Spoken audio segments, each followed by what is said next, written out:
Freakonomics Radio is sponsored by Hotels.com. Hotels.com gives you access to hundreds of thousands of hotels worldwide. And when you join for free, you can save up to 20% instantly with member prices. Plus, every stay earns rewards. So when you book one trip, you're already lowering the cost of the next one.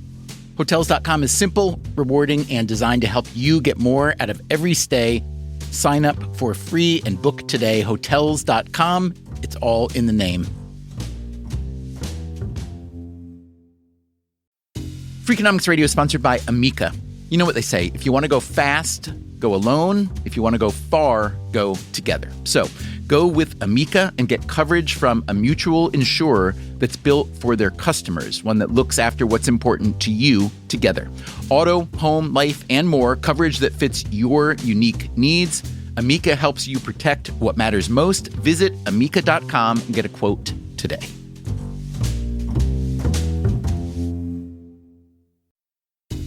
Freakonomics Radio is sponsored by Mint Mobile. Ditch overpriced wireless with Mint Mobile. Cut your wireless bill to $15 a month at mintmobile.com/freak. Upfront payment of $45 for 3 months, $90 for 6 months, or $180 for 12 months. Plan required, $15 per month equivalent. Taxes and fees extra, initial plan term only. Greater than 50 gigabytes may slow when network is busy, includes up to 20 gigabytes hotspot. Capable device required. Availability, speed, and coverage varies. See mintmobile.com.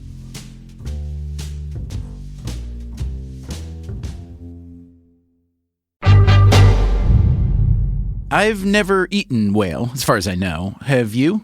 Yes, I'm afraid, if I dare to say that on American radio, but I have. Bjorn Basberg is an economic historian at the Norwegian School of Economics in Bergen. Bergen is the second largest city in Norway. 100 years ago or more, it was the capital of Norway, and the people in Bergen, they tend to think that they are still the capital. Basberg recently retired from his teaching position. Actually, in Norway, it's mandatory. So I turned 70. That's a mandatory age of retirement. You have more time for whaling expeditions, at least? Not whaling expeditions, but maybe expeditions. I go to Antarctica once in a while to at least study the whaling heritage there. I've been actually for 30 years now involved with industrial archaeology projects in Antarctica, especially the subantarctic island of South Georgia that was for many years a center of Antarctic whaling. So Basberg's primary activity around whaling is research, but as we heard, he has also eaten his share. It tastes quite good if you put it on the barbecue, on the grill. It's like a beef, so it's tasty. And you can also eat it in thin slices, raw as carpaccio? Sort of carpaccio, yes. When we as kids had whale meat served by our mothers, we didn't like it very much. It had sort of a cod liver oil taste. It depends very much how you treat it. If you go to Japan, I remember I saw a book of recipes for whale in Japan, and there were several hundred recipes, and they are using every bits and pieces of the whale in a very different way than we are used to here in Norway. Although whale hunting has happened for centuries in just about every place near an ocean, today there are just 3 countries where commercial whaling is still practiced: Norway, Japan, and Iceland. But it's no longer a big business. Norway today has only about a dozen whaling ships, which take in some 500 whales a year. In our previous episode, we learned how big the whaling industry used to be, especially in 19th century America. This was early capitalism unleashed on the high seas. It was an extremely lucrative and important industry. But by the late 19th century, the American whaling industry collapsed. Whale oil had lit the world for decades, but it was being replaced by fossil fuels and eventually electricity. As for the meat, well, Americans never took to whale meat. But the biggest driver of the U.S. whaling collapse was the dynamism of the American economy. There were too many new jobs that paid better and were safer than working on a whaleboat. But when America faded from the scene, commercial whaling didn't end. In fact, it got bigger and bigger well into the 20th century. The jobs just went elsewhere. In terms of the national economy, it was substantial for the Norwegian economy for some years. Today on Freakonomics Radio, we continue our series, Everything You Never Knew About Whaling. First, we find out what it was that made tiny Norway a world leader. The thing about these whales, they tend to sink quickly. We'll hear why most countries abandoned whaling and why the outliers didn't. They just saw this as another swing against them in a long string of them from the west. And we'll hear from the whales themselves. They were actually singing songs. Seriously, songs.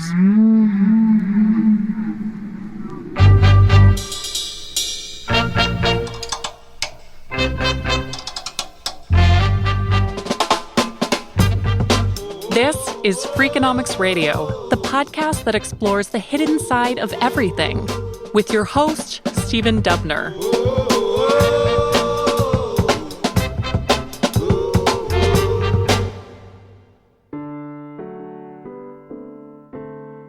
The International Whaling Commission, or IWC, is a volunteer body responsible for the management of whaling and conservation of whales.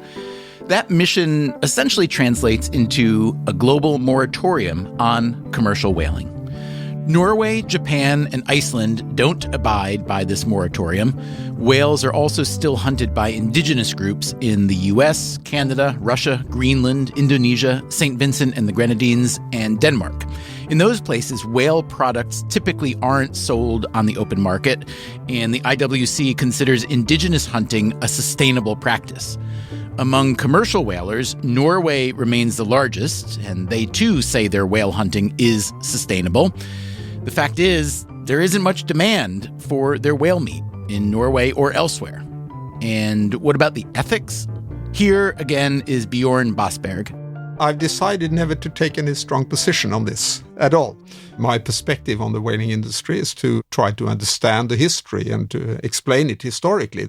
Norway did abide by the International Whaling Commission's moratorium on whaling until 1992, but then left or chose to no longer honor that agreement. What can you tell us about that?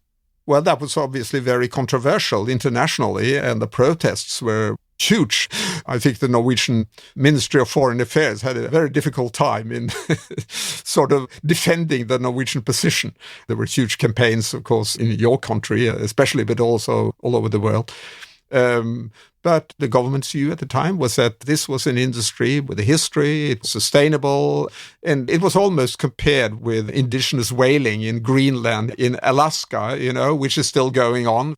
Since there's not much demand for whale meat or whale oil, why is there still any whaling in Norway? I've read one reason may be that whales eat a lot of herring and Norwegians also eat a lot of herring, and Norway wants to keep the herring supply high by limiting the whale predators. Is that true? It could be an argument, but I've never really heard that, and I don't think that's a well-justified argument. I think the main justification in Norway is that it's still an interest in those communities to keep on with the industry, and the government has said that it's fine. Basberg himself comes from one of these communities, a small coastal city called Sandefjord. The city's coat of arms shows a lone whaler standing on the prow of a ship, a harpoon raised in his arms. That was, in a way, the New Bedford of Norway, the whaling capital there. New Bedford, Massachusetts was at one time the capital of America's whaling industry, and accordingly, it was the richest city per capita in the U.S. As for Sandefjord and Bjorn Basberg, I grew up in the 1960s and the industry was in decline, and it was never an alternative for me to become a whaler. But I studied at the business school and I developed an interest for economic history. And what is it about whaling as an industry that particularly appeals to an economist? Well, as any industry, there are all sorts of interesting questions, of course, but I guess my interest was, although I'm an economist, it was the technology, I think. Pardon my ignorance, but when I think of whaling, I know probably about as much as the average person knows about whaling, which is to say very, very, very little. And I wouldn't necessarily think of whaling and technology going together. Plainly, I am wrong. American whaling, of course, that was rather primitive in terms of technology, with a whaling ship out there on the ocean and then the rowing boats and the harpooner, and rather simple, the struggle with the whale. what has been called modern whaling. My colleagues now will like to talk about it more as industrial whaling. It's not so modern anymore. But, Okay. but at the time, of course, it was modern. And my thesis was about whaling and patents. And that, in a way, I have stuck with ever since. And of course, patents, that is about technology and inventions and innovations. This new technology was about employing steamships, which had not been used in whaling. The actual catching then involved a very powerful, large harpoon or a cannon, one could say, with an explosive grenade that killed the whale. So it was very, very different from the oil-style whaling. This harpoon cannon was invented in the 1860s by a Norwegian whaling magnate named Sven Foyn.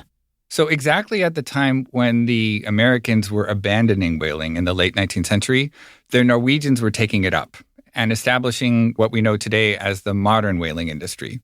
And that is Eric Hilt, an American economic historian who also specializes in the economics of whaling.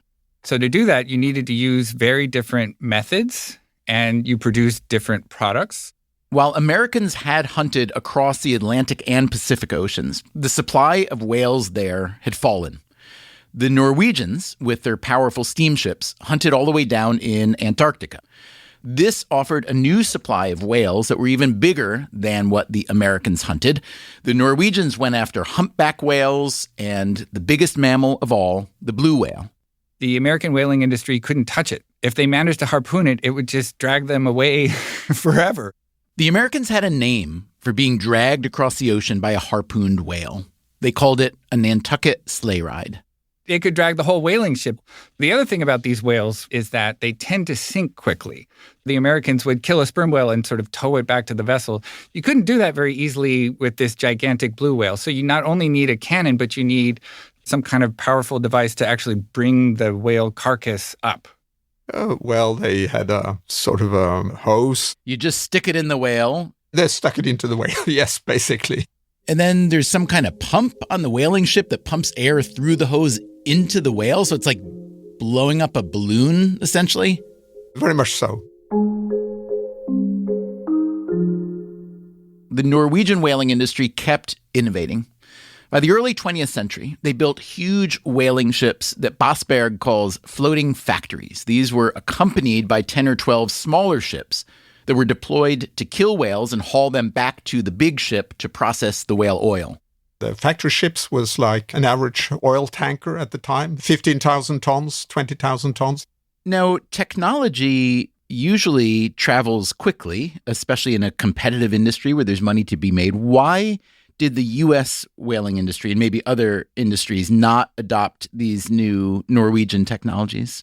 Well, first, other countries did adopt. So Norway was not alone in the 20th century, but Norway was for many years the largest nation. But Britain was a competitor and a business partner also. And eventually Japan developed this industry. Post-World War II, Germany was large in the interwar years, the Soviet Union. But the Americans never really developed an interest, I should say, for the industry. The American whaling entrepreneurs, they just diverted their interest into other industries, and that had to do with the more macro trends in the development of the American economy. Here's another way to put it. America was getting too rich to bother with whaling, especially the big investors and entrepreneurs. By the late 19th century, there was more money to be made in coal and petroleum and steel, in railroads and real estate, in media and telecommunications. So the U.S. was moving forward fast in all those industries. And how about Norway? Not so much. Norway did eventually discover its own big oil reserves, and that's why Norway is rich today. But that wasn't until the 1960s. If you look back to the 1860s, Norway is a very poor country with low wages. It had a low standard of living, and the availability of inexpensive oil and also meat was very attractive to them. And so it was that Norway's whaling fleet became the largest in the world. Whaling was an opportunity for when the alternative was unemployment, really. In terms of the national economy, it was substantial for some years. They earned foreign exchange because most of the products were sold abroad. Some years, the revenues from whaling was larger than from the fisheries. You have any idea what share of GDP the whaling industry may have represented at its peak? As an economist, I should give you a very precise figure, but between 5 and 10%, I think never more than that. But that is substantial for one particular industry. The product was always about oil. Whale oil, as we heard in our previous episode, had been used for decades as a lighting fuel and as industrial lubricant. By the 20th century, demand was falling since there were other cheaper products on the market, but the whaling industry found other uses for its oil.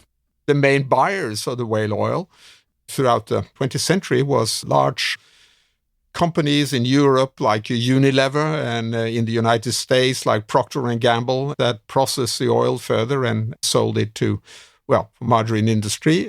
That's right. Whale oil was a main ingredient in everyone's favorite 20th century butter substitute, margarine. So that was really the main product. Whale meat was never really a product as such. That was always very marginal. Okay, so the flesh of the whale was simply more valuable for its oil value than its meat value. Oh, definitely. But soon enough, whale meat did become more valuable, at least in some places. And all it took was a world war. So after World War II, Japan is not in good shape. So off to Japan we go right after this break. I'm Stephen Dubner, and you are listening to Freakonomics Radio.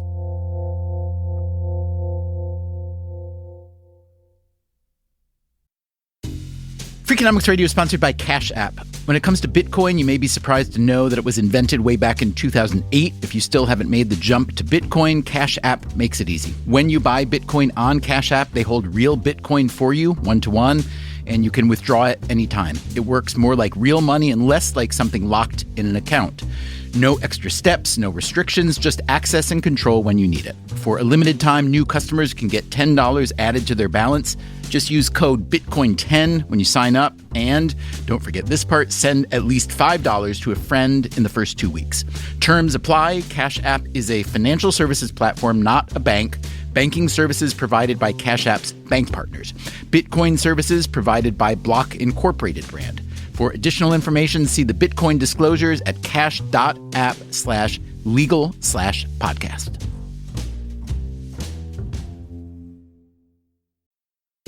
Freakonomics Radio is sponsored by Figure. Did you know that 40% of homeowners own their home outright? If that's you, don't let your equity sit idle. Tap it with a home equity line of credit.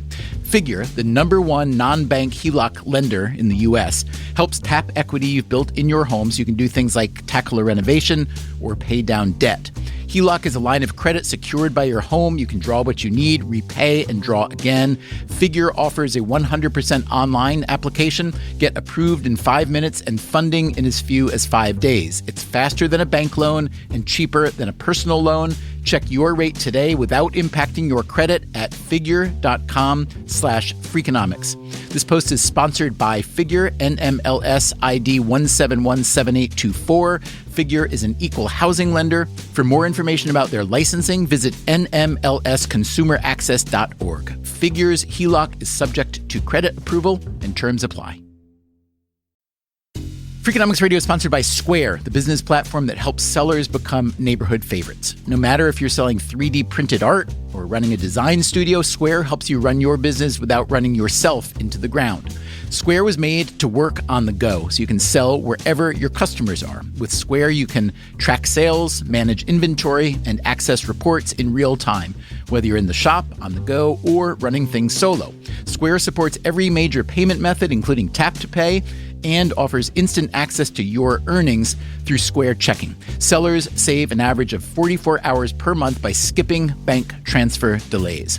With Square, you get all the tools to run your business with none of the contracts or complexity. And why wait?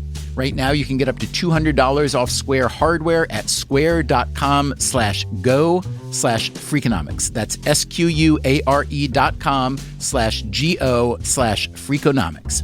Run your business smarter with Square. Get started today.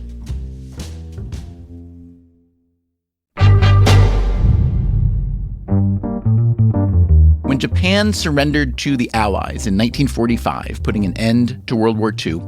American forces under General Douglas MacArthur occupied Japan and took the lead in rehabilitating the nation. Japan is not in good shape, obviously. People are starving, literally. That's Jay Alabaster, an American journalist and doctoral candidate who lives in Japan. It was a first world country that has just been smashed because of the war. So they are very hard up for food and protein sources, and they don't have a long history of eating meat. So MacArthur ordered the Japanese to go all in on whale hunting. There was at least a little bit of self-interest here. Whale hunt will help alleviate Japan's food shortage and ultimately save over $20 billion for American taxpayers. It's not an exaggeration to say that whales saved the country for a few years just to actually feed the hungry nation that was recovering. And at that time, it was also served in school lunches. But there was a problem. Just as whale meat became a critical component of Japan's recovery, the world was running out of whales.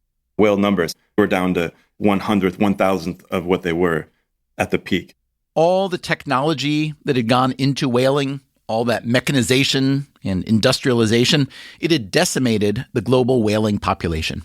During the 20th century alone, an estimated 3 million whales were killed, led by Norway, Japan, the Soviet Union, and Britain. But plainly, that couldn't continue.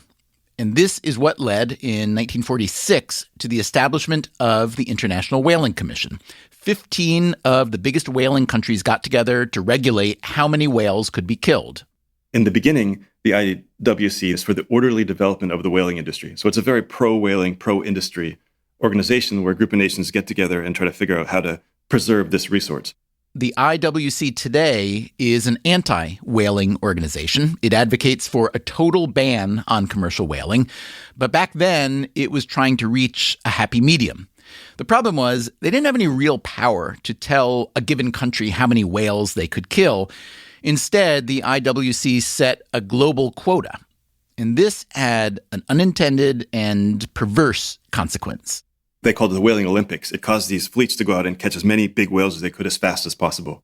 The 1960s turned out to be the peak of global whaling. Some species were by now close to extinction, including the right whale, the humpback, and the blue whale.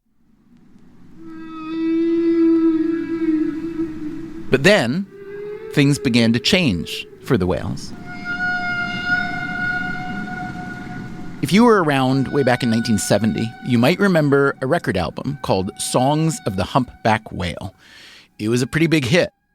I remember that National Geographic included a disc, a 45, inside one of their editions so that people could listen to humpback whale songs. That is Kate O'Connell. She's a policy advisor with the Animal Welfare Institute. That's one of the oldest conservation groups in the U.S. They were actually singing songs, and I think they've captivated the imagination of people around the world. O'Connell says the album also shifted the public's thinking toward whales by showing the complexities of their behavior. The rise of this pro-whale sentiment fit in nicely with the rise of the conservation movement generally. This was an era when the value of clean air and clean water was becoming more visible and more important. There was also the sense that preserving whales, rather than hunting them, just made sense given how the global economy had evolved. Humankind had found cheaper and easier sources for fuel and food, so why don't we just celebrate the whale as a beautiful, free animal? In 1970, the folk singer Judy Collins recorded a traditional whale hunting song with backing vocals by the Humpbacks. We're bound off for Greenland and ready to sail in hopes to find riches in hunting the whale.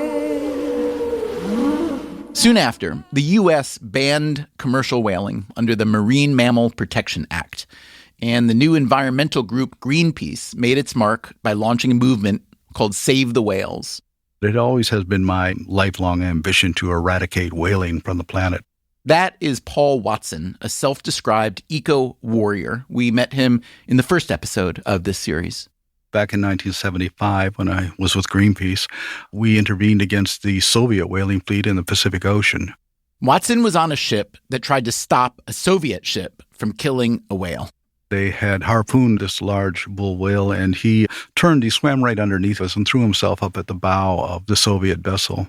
And they were waiting for him and pulled the trigger, sent an explosive harpoon into his head.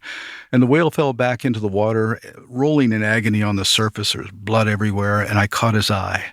And suddenly he dove and he came straight towards us. And he came up and out of the water at an angle so that the next move was to fall down and crush us. And as his head rose up out of the water and I looked into his eye, which is right there, so close I could see my reflection of myself in that eye. As he rose up out of the water, I felt that the whale understood what we were trying to do, because I could see the effort he made to pull himself back, and he began to sink back into the sea. His eye disappeared beneath the surface and he died. He could have killed us and chose not to do so. Whether the whale actually chose to not kill Paul Watson isn't something that we can fact check. Anyway.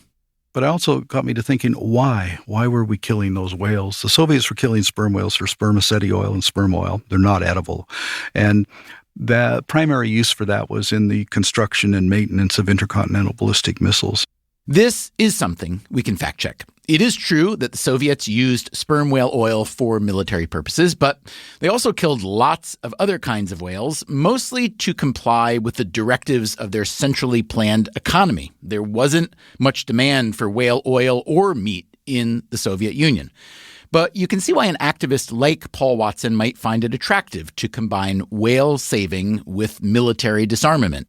And I said to myself, here we are destroying these incredibly beautiful, intelligent, self-aware, sentient beings for the purpose of making a weapon meant for the mass extermination of human beings. And that's when it just struck me, we're insane. So I said to myself from then on in, I'm going to do this for them. Not for us, but for them. News of Paul Watson's encounter with the Soviet ship helped drive the Save the Whales movement. But Watson's confrontational tactics weren't well received within Greenpeace, and he was ousted by their board. He continues to use similar tactics today under the name of the Captain Paul Watson Foundation. He says that direct action, like interfering with whaling ships or even sinking a whaling ship, is justified by the horror of whale hunting. Our bottom line is we don't hurt anybody. It's a strategy called aggressive nonviolence. I'm curious to know whether you interact or have interacted much with whalers directly and tried to understand their perspective. I've had many sit-down debates with whalers, ex-whalers in Australia, whalers in Norway, many at the International Whaling Commission. Not with the Japanese, they just refuse. We tried ourselves for months to sit down with whalers to hear their perspective. Apparently, the few remaining commercial whalers are so used to seeing their industry portrayed as barbaric that they avoid speaking publicly. We did finally hear from one Norwegian whaler who may be willing to speak with us, but that came too late for this episode. If that interview does happen, we'll let you know. In the meantime, we will get back to Jay Alabaster to hear how he gained the trust of Japanese whalers. I had to give this speech in front of them, and they debated and debated. That's coming up after a quick break. I'm Stephen Dubner. This is Freakonomics Radio. If you're enjoying this series on whaling, please tell your friends and post a review in your podcast app. That is a great way to support the podcasts you love. We will be right back.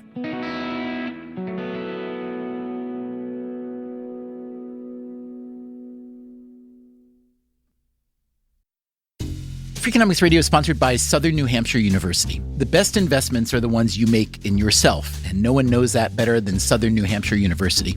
With more than 200 online degree programs, no set class times, and low online tuition, Southern New Hampshire University is built to fit your life today and set you up for success tomorrow. Education is an investment. Why not make it a smart one? Apply for free at snhu.edu/Freakonomics. Freakonomics Radio is sponsored by Advantech. No one likes a creaky floor, and builders know that the subfloor sets the tone, which is why Advantech subflooring is engineered for strength, stiffness, and moisture resistance.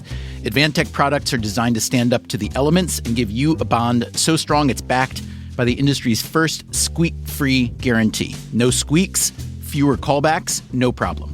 When the schedule is tight and performance matters, head to huberwood.com/Advantech to lay the foundation of a solid build.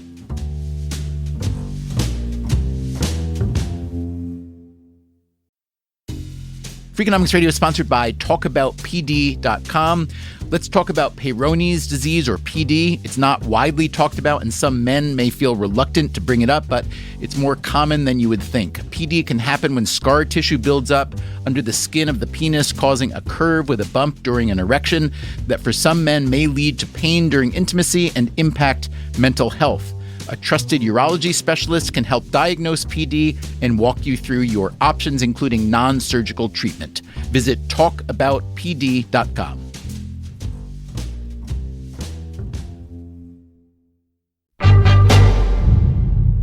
In 2009, the world was shocked to see the Japanese whaling industry on the big screen. Right now, I'm focused in on that one little body of water where that slaughter takes place. It was a documentary film called The Cove.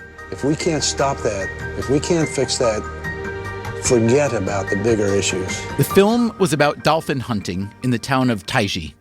In case you've forgotten your middle school biology, yes, dolphins are whales. They, along with porpoises and a variety of bigger animals that we call whales, all belong to the cetacean infraorder.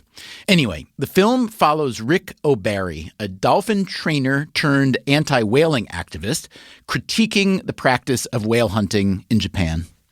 Back in the States, The Cove was nominated for an Academy Award. Jay Alabaster, the American journalist we met earlier, was living in Tokyo. The Associated Press sent him to Taiji. Someone had to be in the town in case it won. So I went to the town to cover and talk to people and just get their reaction. Taiji is one of the few locations where whaling has basically gone on uninterrupted for several centuries. It was a really remote little town. When I got there, no one would talk to me. So I was walking around this town, which was amazingly beautiful and remote and quaint. And people were incredibly nice. No one was rude to me or threatening or anything, but no one would answer any of my questions or anything. Taiji did not like the attention the film had brought. They had already gone through the protests of Greenpeace and the anti-whaling movement. They just saw this as another anti-whaling swing against them in a long string of them from the West. In order to speak to the fishermen and the community members, I had to kind of involve myself in the society. There's 12 of them that kind of run the boats. And it's a union, so they all have equal power, so they all have to agree. So I had to give this speech in front of them, tell them why I wanted to do this and what I hope to accomplish. And they debated. And finally, I was allowed to hang out with them before and after they went on the hunts. In Taiji, whaling is done using a method called drive hunting. As long as the weather is acceptable and they don't have something else going on, they'll go out every single morning. There's 12 boats if they're all operating, and they kind of spread out in a fan with Taiji at its center.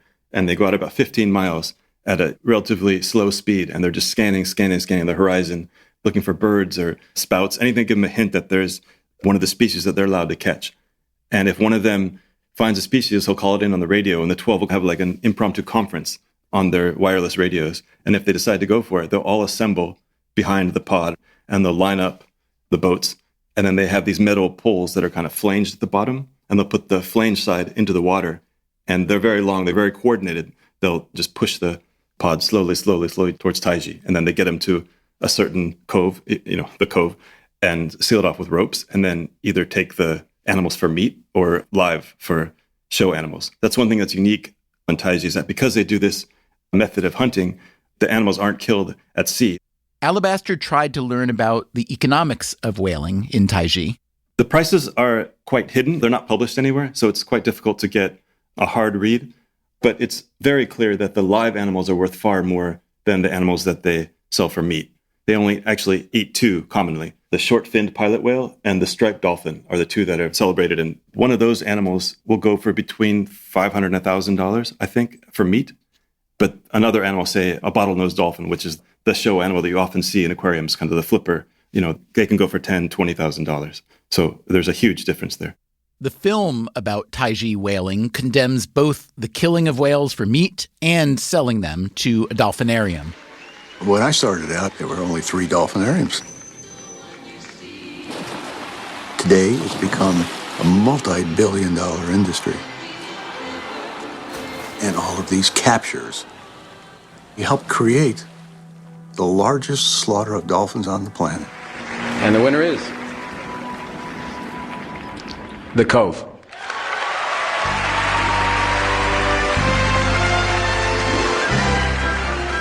That's right. The Cove won the Oscar for Best Documentary. Taiji and Japan more generally were almost universally chastised for allowing whaling to continue. Jay Alabaster, having seen things from the inside, felt there was a bigger story to be told. So he decided to get a PhD in journalism and mass communications. He is currently writing his dissertation. Yeah, so it's kind of how the domestic and the international media cover this little town of Taiji, the debate that swirls around it, and the history of the town itself. Since the beginning of the anti-whaling movement, Japan has often been the primary target, much more so for some reason than Norway or Iceland. When the International Whaling Commission declared an outright ban on commercial whaling in 1982, Japan objected and allowed its whaling industry to continue, supposedly for research purposes. In 2019, Japan left the IWC and resumed commercial whaling. This prompted Boris Johnson, soon to be Prime Minister of the UK, to publish an opinion piece with the headline, "Why is there not more outrage about Japan's barbaric practice of whaling?" Japan's chief cabinet secretary at the time, Yoshihide Suga, defended the decision. Engagement in whaling, he said, has been supporting local communities. In its long history, Japan has used whales not only as a source of protein, but also for a variety of other purposes. These included fertilizer and insect repellent, musical instruments, and board game pieces. But Jay Alabaster has seen how weak Japan's defensive arguments can seem in the face of anti-whaling activism. There are these powerful environmental groups. And when I say powerful, I don't mean in a negative way. They're just powerful and they apply the pressure to kind of tweak the world in the way that they want. And they're often very successful. And a little town like Taiji, which has 3,000 people and no international presence, there's no one there that really does social media officially. In looking historically, those towns don't tend to do so well when the kind of pressure that is applied, and Taiji has applied to them. But Taiji was very robust, held up, received incredible domestic assistance. I think for Japan, it comes down to the fact that they've always been very concerned that if there's a successful end to whaling, what does that then mean for other parts of their fisheries industry? That, again, is Kate O'Connell from the Animal Welfare Institute. And in particular, tuna. They're very focused on their tuna industries. And so they're very nervous that, will they then come after our tuna? There's one big difference to point out. Global demand for tuna is strong. For whale meat, not so much. All the fishermen in Taiji talk about this time in the 80s and 90s when the prices were incredibly high. And in one season, they would make enough to buy a house. Jay Alabaster says that whale meat now gets maybe 1/3 or even less the price it used to sell for. That's good news if you eat whale meat. Whale is served across Japan and it has regional varieties. One common one is called tatsutake. It's like fried whale, which is the easiest to eat. Whale has a certain flavor to it, and if you're not used to it, it's not good. I have trouble with it as well. So it's kind of seasoned to disguise that. The raw whale, this just sounds, from a Western perspective, it just sounds awful. But Japan has a long history, obviously, of eating raw fish, and they eat whale that's been freshly caught, lightly cooked or not cooked at all. And if you're a meat eater like I am, it is incredible meat when it's still fresh. But, Alabaster says, the overall amount of whale meat consumed, even in Japan, is very small. So the average person eats, it doesn't even register on the decimal, that 0.00% of their diet is whale. I don't know what would be an equivalent in the US, but maybe if you saw rabbit on the menu or something like that, you'd be like, oh, that's interesting. Or crawdad or something like that. You wouldn't be floored, but you'd think, oh, that's kind of interesting. They have crawdad here. But here's the thing. In Japan, even if you don't eat whale, you may not want whale hunting to end. Polls have shown that most people, I think 60 or 70% of people support whaling or Japan's right to whale, even if they don't eat whale themselves. In broader Japan, there is no question that the outside pressure has given a huge boost to whaling. It's one of the few issues I've seen in Japan where across the political spectrum, there's support for whaling. The Japanese can always say, well, this is our tradition. And that, again, is the longtime anti-whaling activist Paul Watson. When a species becomes endangered, like the bowhead, there can be no justification for any tradition, any culture. My personal position is I'm opposed to the killing of any whale by anyone, anywhere, for any reason. Do you feel that the war against whaling has been won, essentially? No, but we certainly have had an impact. A number of countries that were whaling when I began are no longer doing it, like Spain and Australia and Chile. But Japan, Norway, and Iceland have just bluntly ignored that. Before I came to Taiji, I had this impression that it was just one of these topics that gets dragged out of the closet every once in a while to hold up. This is our culture. But when you come to these little communities, it's very clear that, it's a small section of Japan, but there is definitely a living, thriving whaling culture. I believe, that this is a sustainable practice. The arguments against it are much more moral than economic or environmental, I would say. Back in Norway, the whaling economist Bjorn Basberg agrees that moral arguments are driving the whaling debate these days. But as we all know, there's no universal scale of morality. In Norway, I think the typical attitude would be that we are eating and slaughtering all sorts of animals, and the whales are no more than an animal. It's a large one, of course, but it's not more special than other animals. That said, the era of big whaling is plainly over, at least for now. My feeling is that the industry is struggling in many ways. They are struggling to find a market. It's not a huge demand for whale meat in Norway. We do export some whale meat to Japan. We are allowed to do that, but that's also fairly limited. The quota for the last few years has been around 1,000 whales that could be killed, and the kill has only been like 500. And that is not because there are not enough whales out there, but there are not enough whalers. So, are we about to enter a post-whaling world? And what if I told you that humans are still killing hundreds of thousands of whales a year, but not by hunting them? We've had all these whales washing up on shores or being found floating dead. Coming up next time on the show, how dangerous to whales are offshore wind farms? How about noise pollution and fishing nets? Also, why is it still a good idea to read Moby Dick? There's a headline early in the novel that says, "Bloody battle in Afghanistan, grand contested election for the presidency of the United States." And was a 19th century whaling crew more ethnically diverse than your 21st century office? All that in the third and final episode of Everything You Never Knew About Whaling. That's next time on the show. Until then, take care of yourself, and if you can, someone else too. Freakonomics Radio is produced by Stitcher and Renbud Radio. You can find our entire archive on any podcast app or at Freakonomics.com, where we also publish transcripts and show notes. This episode was produced by Zach Lipinski and mixed by Greg Rippin, with help from Jeremy Johnston. Our staff also includes Alina Kuhlman, Daria Kleinert, Eleanor Osborne, Elsa Hernandez, Emma Terrell, Gabriel Roth, Jasmine Klinger, Julie Canfer, Catherine Moncure, Lyric Bowditch, Morgan Levy, Neil Carruth, Rebecca Lee Douglas, Ryan Kelly, and Sarah Lilly. Our theme song is Mr. Fortune by the Hitchhikers. The rest of our music is composed by Luis Guerra. As always, thank you for listening. I don't think of Norway as having an east coast, but I'm bad at geography.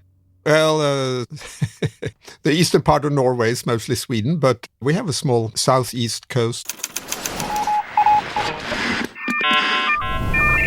The Freakonomics Radio Network, the hidden side of everything. Stitcher.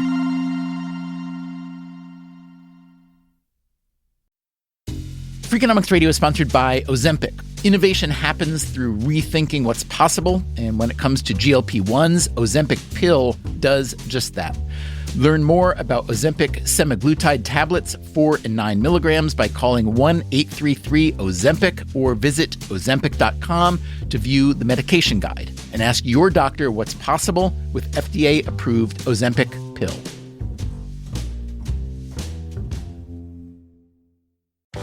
Welcome back to Should I Get It Delivered?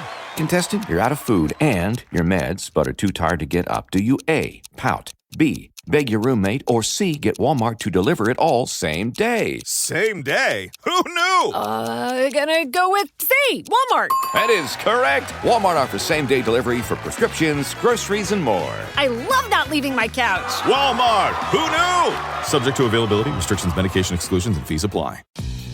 Nothing beats tradition, like weekly game nights at Mom's house. And Tostitos, crafted with masa made the traditional way, starting with whole corn kernels, with flavors worth gathering around, like a hint of lime and Mexican street corn, and no artificial colors, flavors, or preservatives. That's the Tostitos way. Bring Tostitos to your next game night, and you'll be winning either way. Tostitos, tradition matters.